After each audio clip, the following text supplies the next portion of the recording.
Hello. ఆ బావా మన కోడి పందెం కొట్టేసిందిరా, ఓ దెబ్బ కూడా తగలదా? దెబ్బ ఎందుకు తగులుతుంది? దాని రంగు అలాంటిది. దెబ్బలు తగలవు, రంగులో ఉంది ఈరోజు అది. పోలీసులు వచ్చారా బాబు, ఎలాగైతే నా చెరువు కొట్టని పరిగెట్టని తప్పించుకున్నాను, అందుకే ఎంత లేట్ అయిపోయింది. నువ్వు కొంపల కన్నాలే చూడు, నువ్వెందుకు దొరుకుతావులే గానీ. ఇంతకే మాసం కొట్టించేసావా ఓడిపోయిన కొడిది? ఆ 3 కేజీలు వచ్చిందిరా, కేజీన్నర కొట్టించాను. కేజీన్నర మీ ఇంటికి ఇచ్చేస్తాను, కేజీన్నర మా ఇంటికి ఇచ్చేస్తాను. అప్పుడే ఇవ్వకో, చెప్పేది నేను జాగ్రత్తగాను.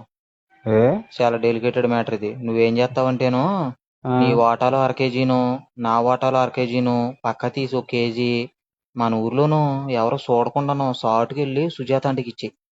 సిలిపి సిలిపి. అది కాదే, నిన్న నైటు సుజాత ఆంటీ ఫోన్ చేసిందిరా, పందెం కూడా మాసం తినాలనిపిస్తుందంటేను. ఆ, అందుకనే. అమ్మడి అమ్మడి అమ్మ అందుకారా. పో, నన్ను రోడ్డు వేస్తున్నావు ఫోన్ చేసి అర్జెంటుగా పందెమే పందెమే అని. ఎలాగైనా నువ్వు సిలిప్ బావా. ఎగస్టాల్ చేయకే, చెప్పింది. ఫోన్ పెట్టే, అదే పనిలో ఉంటాను. ఒరే, దొరికిందే సందు కదా, నీ వంకతో సుజాత ఆంటీని గోకడానికి ట్రై చేసావు అనుకో, పీకి మీద అడిగి తొక్కేస్తాను. రామ రామ, నీ ఎక్కడ సంబంధంలో నేను ఎందుకు వేలాడతాను బావా. ఆహా, అక్క పుట్టినిల్లు మేనమామ తెలీదా అన్నట్టు నీ గుడిసెట్టి అసలు నాకు తెలీదా? ఏమైనా తేడా వచ్చిందనుకో మెడలు ఇరిసేస్తాను రే. వెళ్ళి అర్జెంటుగా ఆ పనిలో ఉండు, ఉంటానా. ఏ ఏ బిలాల్ ఇస్తాడే, మరదలు ఇస్తాడే, మసాలా ఇస్తాడే.